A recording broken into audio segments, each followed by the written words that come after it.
Yan. So, hello everyone. Long time no see. And as promised, we will be discussing the skip parts of this notes that I have given you or lent you. Ayun. So, punta na tayo in our discussion so that yun, yung mga nalampasan nating parts, madiscuss na and we can determine whether or not we can proceed with your midterm examination. I believe someone was asking in our group chat if we will have the examination this week or not.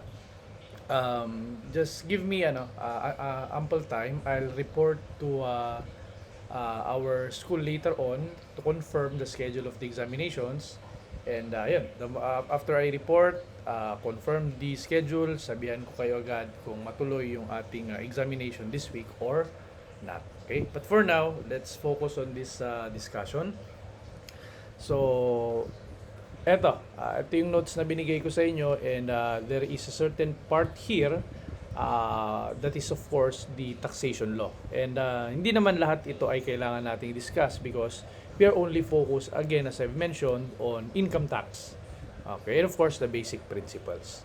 Speaking of which, the first topic for today would be the general principles of taxation. Okay?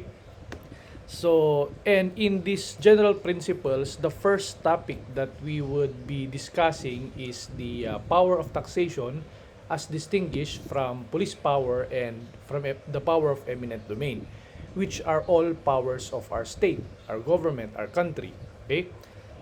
And as an introduction, there is here the definition of taxation, which I believe we have already discussed. Let us just read again. It is the enforced proportional contributions exacted by the state from persons and properties pursuant to its sovereignty in order to support the government and to defray all the public needs. Again, just going back to our discussions before, it is an enforced proportional contribution. Ibig sabihin, mandatory ito, kumbaga. Okay? Mandatoring bayad, pero proportional naman. Ibig sabihin, nakadepende kung malaki sahod mo, malaki tax mo, maliit sahod mo, mababa tax mo, or there are instances na exempted ka pa from paying taxes. Okay? It is exacted by the state. Ibig sabihin, yung gobyerno, okay, yung ating nation, our country is the one asking us to pay these taxes. Okay? So, kanino or sa ano kinukuha ang taxes? Persons and properties. Pwedeng, most especially sa atin, dito sa klase natin, kukunin nito from persons, our incomes. Okay? However, it can also be through properties kung tayo ay dealing with properties, nagbebenta ng lupa, bahay, etc. and meron tayong mga gains. Yan, we also pay taxes. Okay? This is pursuant to the state sovereignty, the power of the government, the state to control the country, its inhabitants, without the, kumbaga, ano ba yung English ng pakikialam? Without the interference of other countries. That is our sovereignty. Okay? In order for us to support our government, syempre, para masuportahan naman natin yung gobyerno natin through paying taxes, dahil they need it, the government needs it, to defray all the public needs. Diba? Kailangan natin magbayad ng tax para may pera yung gobyerno, mapagawa nila yung kalsada, masahuran nila yung armed forces, yung mga police, and others. Okay? So again, that's our taxation. Now, we have mentioned here, yun nga, ang main topic natin for today is to distinguish the power of taxation from the other powers of the state, which includes police power. Okay? Take note that when we say police power, we are not necessarily referring to the Philippine National Police. No. Hindi yan yung police na baril, arrest, ganyan, pagkakulong, pagkahuli, hindi ganun yung police power na yan. Okay? Police power is the inherent and plenary power of the state, which enables it to prohibit all that is hurtful to the comfort, safety, and welfare of society. Although there is a relation to what we have mentioned earlier, pero hindi lang yan doon. Okay? Ito daw yung kapangyarihan ng ating bansa na ipagbawal ang mga certain na gawain, such as crimes. Yan. Bawal pumatay, bawal magnakaw. Yan. Kasama yan sa police power because pwedeng ipagbawal yon because that is hurtful to comfort. Yan, di ba? Kawawa naman yung mga mabibiktima for their safety, for their welfare. Okay? But aside from that, police power also includes the power to regulate, 'di ba? I'm not sure kung ano yung mga pwede nyong puntahan after you graduate, but there will be instances na some professions, some vocation, kakailanganin nila ng licenses. Parang ano na lang siguro, para relatable sa ating lahat. Driver's license, di ba? So, kailangan nating i-regulate yung mga taong nagmamaneho sa kalsada para ma-ensure natin na marunong silang mag-drive, hindi sila makakabangga ng tao. Ayan. So, part yan ng police power. Yung pag-regulate ng drivers, kailangang, maningil for the driver's license, kailangang irehistro yung motor, yung sasakyan, para, ma-ensure na roadworthy yung ating mga sasakyan, maiwasan na aksidente. Ayan, that is your police power. Okay? Next, we have eminent domain. Ano naman yung eminent domain? It is the ultimate right of the sovereign power to appropriate not only the public but the private property of all citizens within the territorial sovereignty to a public purpose. Okay? Ito naman yung karapatan, yung power ng ating government na gamitin, okay, yung property, okay, ng whether ng its own property ng government, or even the property of private persons or the citizens, okay, within its territory sa Pilipinas for public purposes. Anong ibig sabihin nun? Generally, pag sinabing eminent domain, yun nga, property ng government, no question, pwede niyang gamitin. Pondo ng gobyerno, pwede niyang gamitin. No question about that. However, ang questionable dito is yung private property natin. Pwede bang galawin yun ng gobyerno? With the power of eminent domain, the answer is yes. Okay? Kasi nga, for public purposes, para sa mas, kumbaga, the greater good for the greater number, para sa mas nakararami, pwedeng gamitin ng government ang ating private property provided it is with just compensation. May sapat na bayad. Okay? So that's it when it comes to the three powers, the power of taxation, police power, and eminent domain, individually. So now we'll try to differentiate the three. As to the purpose, taxation is levied or taken for the purpose of raising revenue. Kaya naman may binabayaran tayong tax para makaipon tayo, magkaroon ng pondo ang gobyerno. Okay? While in police power, the purpose is to exercise, okay, or to promote. It is exercised to promote public welfare through regulations. Yan. Kaya may mga pagbabawal para yun nga, para sa ikabubuti naman ito ng lahat. For example, kailangan naka-helmet tayo. Okay, police power yan. So kailangan naka-helmet para bandawag dito, para yun nga, safe tayong lahat kapag nasa kalsada tayo. Okay? What else? Eminent domain or expropriation naman or condemnation as some say. It is the taking of private property for public use. Yan. Kaya natin kinukuha kinukuha ng gobyerno yung property ng mga natin. Okay, kasi for example, malapit tayo sa kalsada, for public use kasi yon. Gagamitin ng mas nakararaming tao. Okay? As to the amount of exaction, kung gaano karami yung pwede nilang hingin, okay? Or kunin from the people. As to the power of taxation, there is no limit. Yan. Kahit ilan, kahit magkano pwede. But of course, as we have discussed, ano rin naman yan, kailangan conscionable, yung makatarungan naman, di ba? Although walang limit yan, pwede kahit magkano, pero tao pa rin naman ang magdedetermine, hence, may awa din naman yung mga yan sa atin. Okay? Hindi naman nila isasagad, of course. Okay? As to the police power, it is limited only to cover the cost of the regulations, the issuance of the license, or surveillance. Yan. Kaya, for example, pag magbabayad nga tayo for our license, di ba? Hindi yun as a form of taxation, it's a form of police power. Nire-regulate lang tayo para hindi nga lahat, kung sino-sino, makuha yung privilege. Di ba? Hindi lahat pwedeng mag-drive kung wala naman silang lisensya. So, yung lisensya na yun, ang binabayaran natin, yung cost of production, of course, di ba? Yung pag-print, yung pasahod dun sa mga empleyado na nag-encode, ganyan. So, Yun lamang, limited lang yung binabayad natin in police power. Okay? Ano pa? As to eminent domain or expropriation, there is no exaction. Yan, wala tayong binabayad dyan. Sa totoo lang, because it is the government who pays. Tayo ang binabayaran ng gobyerno kasi nga, kinukuha nila yung ating private property. Okay? Next, as to benefits received by the taxpayer. Ano ba yung benepisyong nakukuha natin? Okay? Or by the payer, sabihin na lang natin. So, sa taxation, there is no special or direct benefit. Although hindi natin maramdaman directly, okay, yung benepisyo. Hindi katulad pag nagbayad ka, bumili ka ng gamit, nakita mo agad yung benepisyo mo, yung nabili mong gamit, di ba? Direct benefit 'yon. Pero sa tax, hindi daw direktang nakikita, nare-receive, pero at least the government secures the general benefit resulting from the protection of taxpayers' person and property and welfare of everyone. Yun. So indirectly, hindi man natin directly makita yung benepisyo ng pagbabayad ng tax, nandiyan naman in the background, kumbaga, na nakikita natin safe tayo, di ba? Kasi nagbayad tayong tax, may pampasahod sa police, hindi tayo basta-basta papatayin ng kung sino-sino lang. Because there are law enforcers.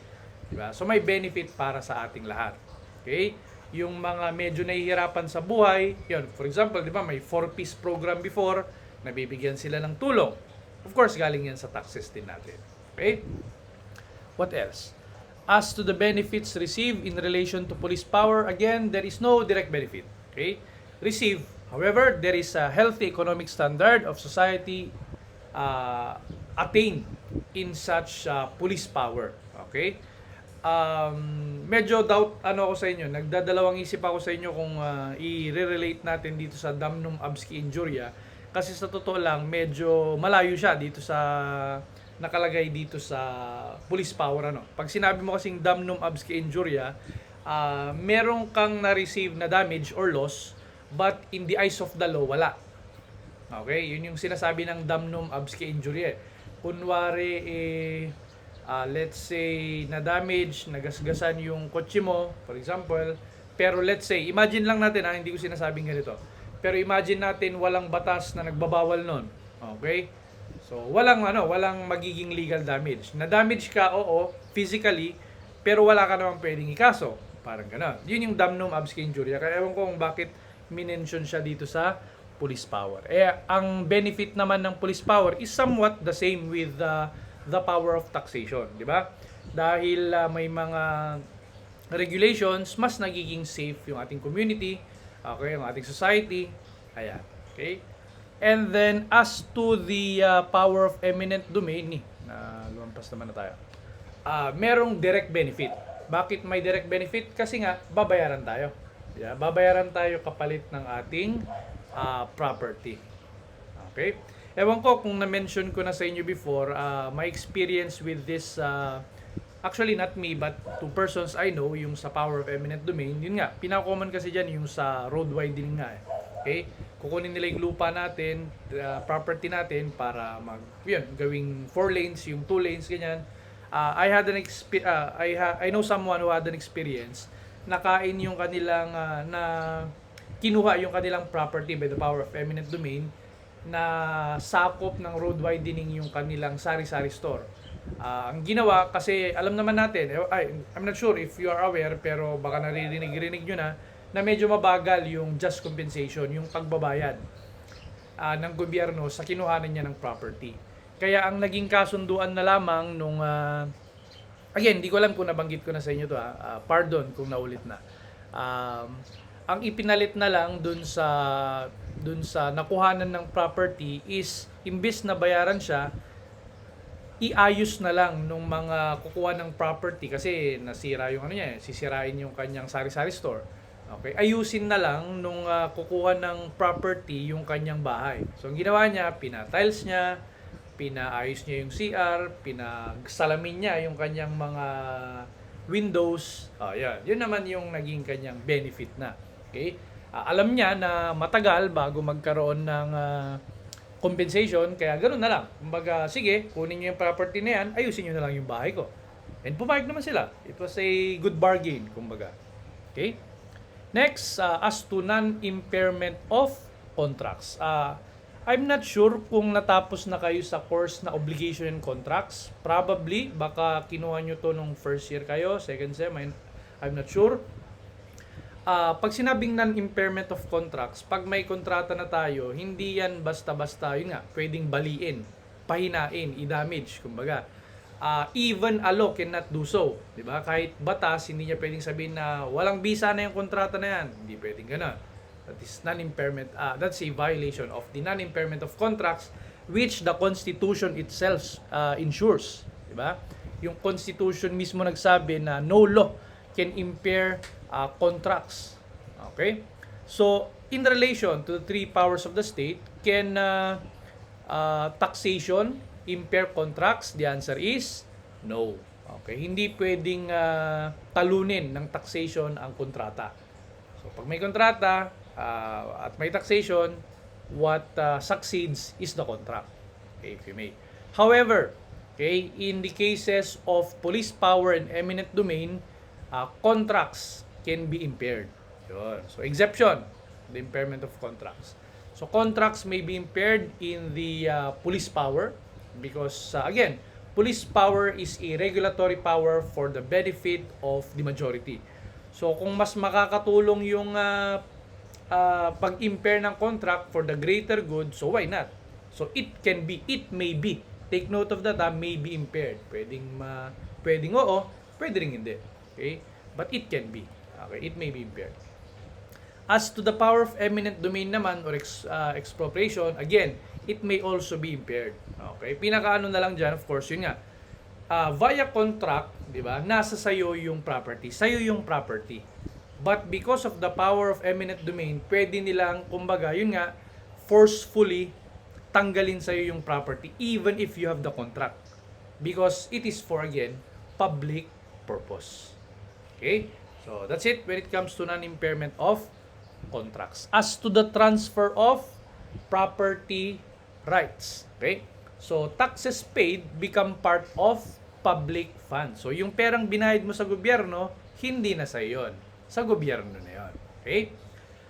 As to the police power, it allows only restraints on the exercise of property right in existence. Okay? Ibig sabihin yan, kontrolado niya lang yung certain property rights natin. Such as for example, yun nga, may property tayo, meron tayong yun, sasakyan, lupa, yan, may, ano man tawag dito, we also have to pay, okay, certain payments. Sa lupa siguro, more on ano yun, sa taxation yun, di ba, yung real property tax. But as to properties, yun nga, sasakyan, ganyan, para ma-ensure na roadworthy siya, hindi pa siya sira-sira, and others, yun, nagbabayad tayo to maintain such property para maging sa atin pa rin, para maging usable pa rin yung property na yun.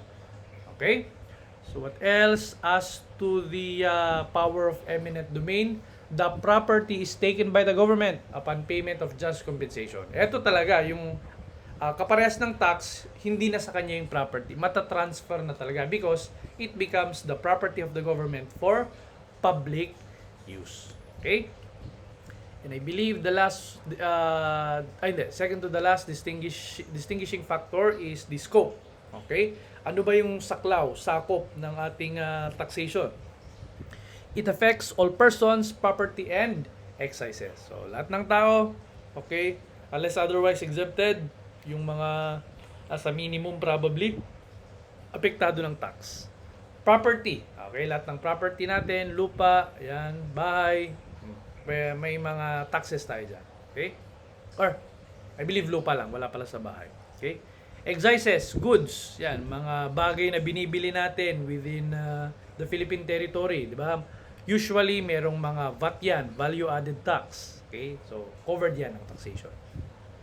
Next, as to police power, it affects all persons, property, privileges, and rights. Ganun din, for example, police power nga, yung ating pag-impose ng criminal law, bawal ganito, bawal ganyan.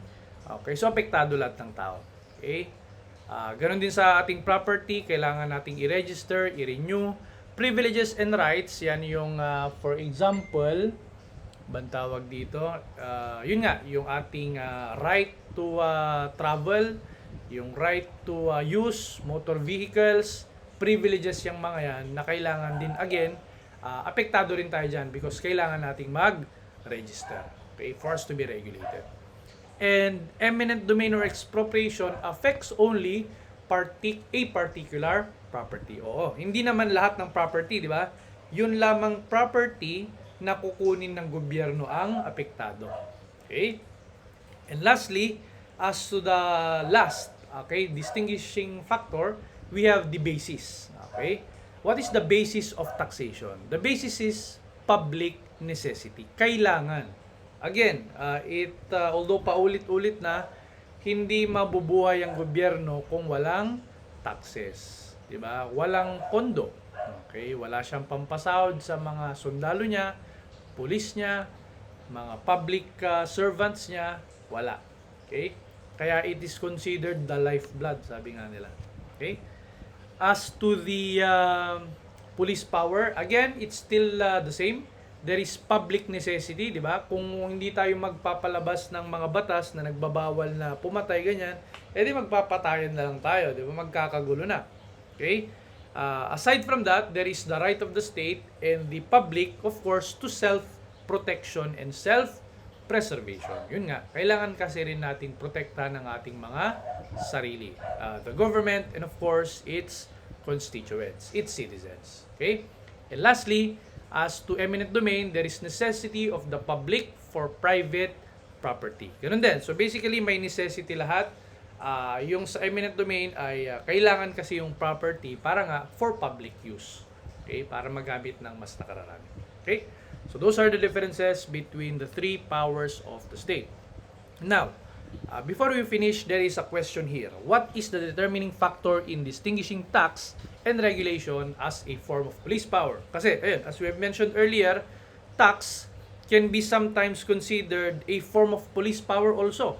A regulation. Okay? So, how do we distinguish that? Okay? In distinguishing tax and regulation as a form of police power, the determining factor is the purpose of the implemented measure. Ano ibig sabihin nun? Ano ba talaga yung dahilan? Bakit tayo naniningil ng tax? Bakit tayo naniningil ng regulation? Para malaman natin kung tax ba talaga siya as a power of taxation or regulation ba talaga siya as a form of police power. Okay? If the purpose is primarily to raise revenue, then it will be deemed a tax even though the measure results in some form of regulation. Yun. So titignan natin yung primary purpose. Para saan ba? Bakit binabayaran yan? Kung ang sagot natin, binabayaran yan para may pondo ang gobyerno, then that is a tax. Okay? On the other hand, okay, kahit pa sabihin natin, pero in addition, may nare-regulate din siyang profession. Kahit pa sabihin mong ganun, kung in addition lang yun, ang main purpose mo is to raise revenue, that is tax. Okay? On the other hand, if the purpose is primarily to regulate, then it is deemed a regulation, an exercise of the police power of the state, even though incidentally, revenue is generated. Yun. So, tignan din natin kung ano yung primary purpose. Kung ang main purpose niya naman ay to regulate, to control a certain activity in the state, kahit pa sabihin natin, uy, na-control na natin, nakapag-raise pa tayo ng konting fund. Ang mananalo pa rin doon is the main purpose. And in that case, yun yung pag-regulate. And if it is a regulation, yun nga, it's a regulation in the form of police power. Yan. Para alam nyo kung ano yung binabayaran nyo. Tax ba yan o regulation ba yan? Para alam nyo kung anong power yung ginagamit ng government sa inyo, power of taxation ba o police power. Okay? So I believe that's it for today. On the next discussion or lecture, we will be discussing the inherent and constitutional limitations of taxation. Okay? Mas mahaba lang to ng konti. So, ganun lang. Ganito muna tayo for now. Yan. I'll be recording lectures. Hindi ko na pinapakita yung mukha ko dahil I believe hindi nyo naman kailangan makita yung mukha ko dahil hindi naman yun yung lalabas sa exam. What matters more is yun nga, meron tayong visual aid dito. Meron kayong, of course, audio learning session kasi napapakinggan nyo. And ang kagandahan, pwede nyong ulit-ulitin. Okay? So yun lang for now. Just again, wait for further instructions and wait for possible another recorded lecture. Okay? So thank you and always keep safe. Goodbye.